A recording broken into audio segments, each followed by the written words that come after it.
What have I told you? There's a place in Seoul where history is buried in plain sight? A cemetery tucked away in the quiet neighborhood of Mangu-dong, where some of Korea's most influential figures rest, unseen and often overlooked. Today with historian Jihoon, we are uncovering the stories beneath the stones right here in Mangu History and Culture Park. The rest of them, 28,000 of them, were collected and cremated at one spot, and they just put the ashes in there. This Japanese guy was a Christian, which is a rare thing too. We used to joke around that, whoever drinks this thing, will be possessed. I've always been intrigued by cemeteries and their hidden stories, but this one brought me a whole new level of excitement and understanding about Korea's past. Just hold tight for a few minutes because Mangu-dong is more than just a cemetery. Before we walk among the graves, we'll quickly explore a few other corners of this fascinating neighborhood. Hey everyone, today we explore the neighborhood of Mangu-dong in the northeastern part of Seoul, which has always been an important connection between Seoul, or during Joseon Dynasty, Hanyang, and the rest of the country. Now I want to start with the origin of the name Mang-u. During Joseon Dynasty, many kings traveled through this area to go to their ancestors and do certain rites, or to go to royal funerals, or to find the perfect burial ground for themselves. King Taejo, who was the founder of the Joseon Dynasty, was looking for his future burial site, and he was just searching everywhere, far and below, and he found the spot. He suddenly said, hey, my worries are forgotten because I found the perfect burial site. And that's where the name comes from, because Mang-u means forgotten worries. This particular painting is actually that particular legend. See that there's a chair in the middle, But no king. there's no king. This is a very standard practice of Joseon portraitures. The kings are so important, and you're not supposed to draw a miniature version of that. I always imagine the king just walking through Mangu-dong and suddenly says, Mang-u! Okay, we got a name. What I always find so fascinating to learn about is how the city has transformed so rapidly over the last 4 or 5 decades. Well, the same happened with Mangu-dong. Everything you see here around me didn't exist. It was all flat land, but it was the perfect conditions to build schools. And that's exactly what they did. They built, I believe, 7 schools. So at some point, there were a lot of students commuting from their home to school, either by bus or on foot. And along the way, back to home or to school, they bought tteokbokki at Pojang Majas, the little tteokbokki stands that started to come here because of the market opportunity. And that was the beginning of Tteokbokki Village. This happened in the early 1970s, and the tteokbokki stalls moved into restaurants. Now they are in decline, and one explanation is that there are fewer students. But luckily, I found Gyeongsang Tteokbokki, one of the still operating OGs. And no joke, guys, her mandu is one of the better ones I ever had. Everyone, I'm here at Gyeongsang-do Tteokbokki with the 사장님. 안녕하세요. Can I have the golgori or golgoru? 골고루 떡볶이 하나 드릴까요? Yeah.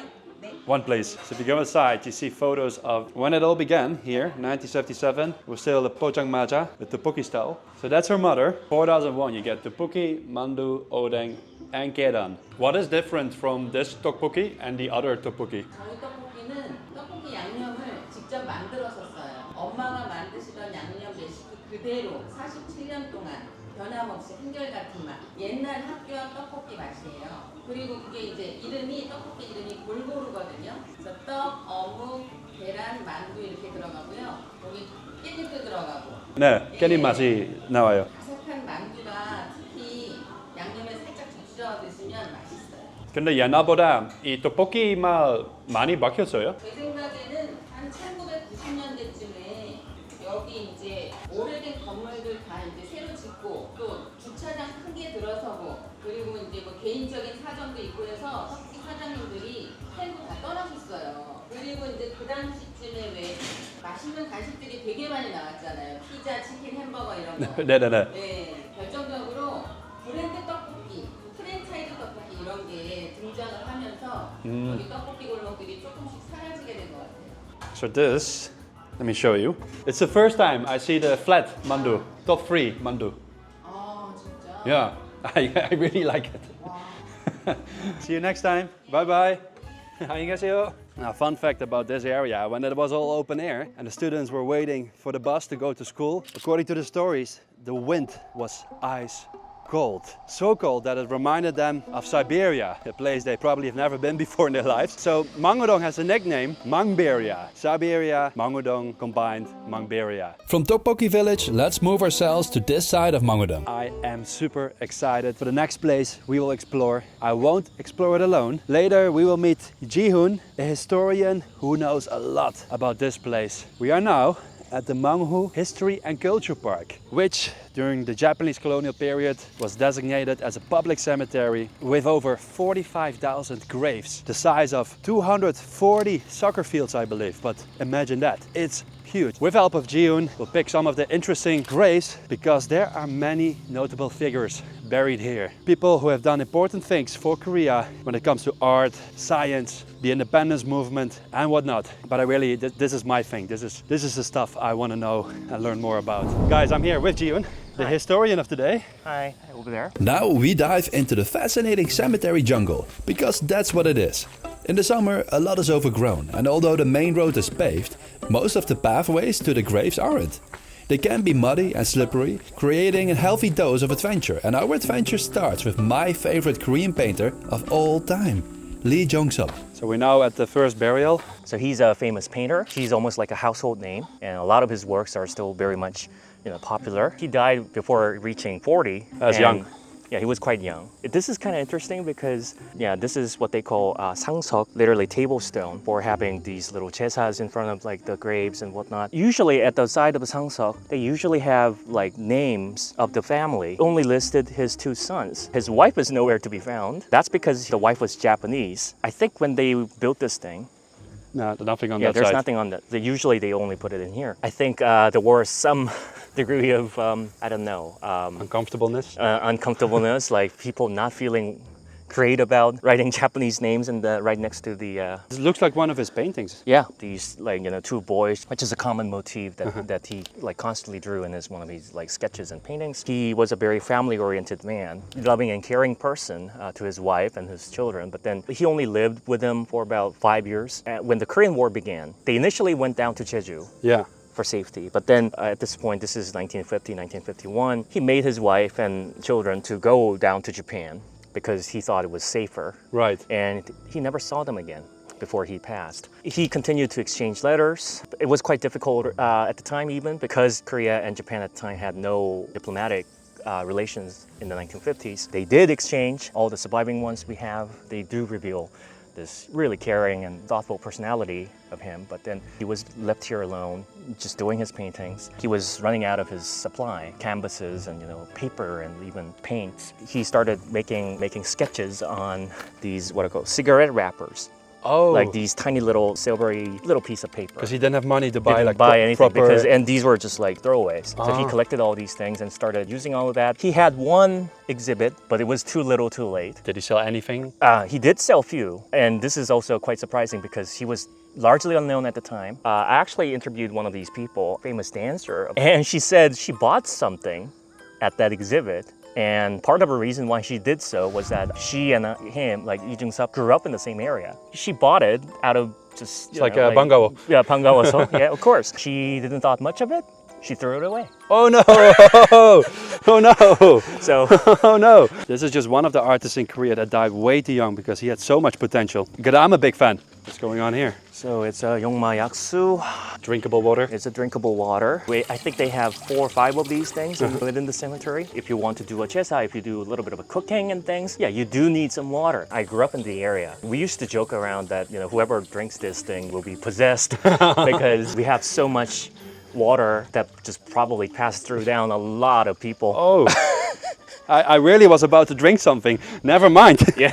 Never mind. Stories like this always make me think how I will be remembered when they put me into the ground. And if another YouTuber will come to my burial and talk about the Dong series. After we climbed back up, we noticed a huge pile of stones on the side of the road. This was an impressive one-man project. This man had been piling up stones for years. The tiny writing touched me on the information board. Probably one of his grandchildren saying, "Grandfather, I miss you." Took him up for about 7 years. It's a one-man creation, apparently. Oh. Further down the road, a sign shows the route of the local market, Ullim. Let's have a quick look before we visit a Japanese grave. Yes, you heard that well, a Japanese person. So we're now here right after Chuseok, so many of the shops are still closed. So let's find one of the oldest shops. And I hope it's open. Farmers from the countryside would rest their cattle before they moved on to the current Mahjong-dong. In the 1970s, merchants started gathering and forming the market. It's one of the first markets in Seoul to install a rain cover to preserve the value of traditional markets. It's always a welcoming surprise to find a lesser known yet wonderful market in the city. And of course, I tend to feel attracted by the older stores, like Daejeon. 시작했을 때부터 시장 어땠어요, 그때는? 아 여기 초창기 때는 이게 뭐 이런 시설이 아예 없고 이 밑에가 다 개천이었어요. 개천 시내. 아하. 그래서 다리를 이렇게 건너다녔다고. 여기 저쪽에서 이 건물 올라오면 다리를 건너다니고 그랬어요. Okay, there Did you it bring is. your machete? This Japanese guy was a Christian, which is a rare thing too. And notice that if you look closely to the tombstone, the first two letters, which was his surname, deliberately destroyed because not many Koreans were happy about having Japanese people buried in this area. It also has a lot of like bullet holes in it. So this is done intentionally, and there are bullet holes. Bullet holes are all marks over the place. below there as well. During the Korean War years, obviously some Koreans, most Koreans perhaps, didn't really like this guy. Saito Otosaku was his name. He is best remembered for creating Arbor Day in Korea. Korea as a whole was having a lot of problems with deforestation in late Joseon. Most of it has to do with ondol, the prevalence of ondol, the floor heating system. It required an awful lot of woods to be burned. He basically started a campaign to plant trees. He is credited as The tree planting man. the tree planting man who saved the environment and whatnot. But at the same time, a lot of forest experts would say part of his problem was that he really wanted trees to grow fast, to create forests as fast as they can. All these forestry experts, they will always say Korean forests, they don't really have much of a biodiversity. This looks damaged, but it could have been the rain. Yeah, it's just the rain, like erosion, I think, which is kind of interesting because if there's one thing that he wanted to prevent throughout his life was rain and erosion. I know this is a lot of information to take in. Each grave is a story on its own, offering a portal into Korea's past and an opportunity to understand that past much better. Some graves also relate to one another, like Asakawa Takumi, a Japanese forester. And guess who his boss was? Yes, Saito Otosaku. Asakawa was really into Korean pottery, folk art and mountain climbing. He was the first to identify some of the major ancient pottery sites in the early 1930s, and a lot of what we know about Korean pottery is thanks to him. Explicitly said that at his deathbed was that he wanted to become part of the Korean soil because he spent so much time in it. His daily job as a forester, he grew trees. He planted trees. He was working so much with the Korean potteries and whatnot. So Korean soil was a big thing for him. And even after the liberation, they didn't touch him. They obviously didn't deface his name out of it. But let's say if, unlike me, you're not into these graves and their stories, the road in this park is perfect for an easy hike, or run, or bike ride. And the views along the way can be as good as they can get. It was funny to notice the majority of people doing exercises and didn't show much of an interest in the graves. Well, hopefully this video will change that. Now up to a less controversial figure.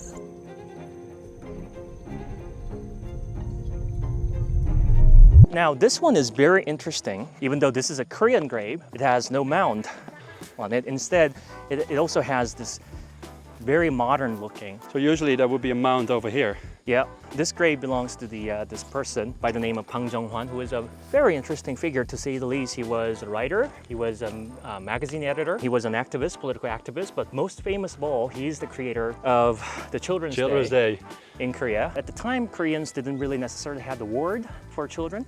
어린이. He's not the first one to coin the term, but he is definitely the one who popularized the term. And he only died when he was 31. What? So in that lifetime, I'm a year older than he was when he died. Wow. yeah, because he put most of his family fortune, all the money, into the publications and the campaigns and the political stuff that he was doing, he was completely destitute by the time he died. They couldn't do a proper funeral for him for the next 5 years. So it was not until 1936, 5 years after he's passed, they finally had this little burial for him. They couldn't afford this huge mounds and things. The only thing they could afford was this thing. Everything else you see is a later add-on. But the most shocking thing I learned from Jihoon was at the Yu Gwan-sun Memorial, dedicated to one of the most famous young independence activists. I had thought her body was buried at the Itaewon cemetery before it was lost, when the cemetery was removed. Something else happened. Hear this out. Okay, we are at the Yu Gwan-sun Memorial. It's not a dedicated memorial for individuals, but then what this is, and this little pile of dirt, so to speak. Some of you might actually have watched Bart's earlier video about the Itaewon area. And of course, Itaewon used to have awful lot of graves in it because it was one of the major main cemeteries that they started using. But then by the 1930s, it was completely full. There were roughly 28,000 graves at Itaewon. And when the city of Taejo Taejo, colonial Seoul, decided to like have all these development in the area in the 1930s, late 1930s. They dug up everyone. By this point, there were roughly about 30,000 graves, but then only about 2,000 were conclusively identified. The rest of them, 28,000 of them, were collected and cremated at one spot, and they just put the ashes in there. And Okay. Yu Gwan-sun, she's the whole like the icon of the March 1st independence movement Right. of 1919. She was buried there. We know that. Nobody at the time was claiming her remains. It's kind of crazy to think that almost like 28,000 people, like the ashes, like remains of them, are buried just right underneath this tiny little thing. It's just a mass mound. grave of cremated Yeah, people. I have never been so invested in a cemetery, and I didn't even show you all the graves Jihoon and I have discussed. Would you pay a visit after watching this and finish the day with one of my new favorite mandu? Please let me know. Mangu-dong goes on a map as a walk among prominent graves. How do?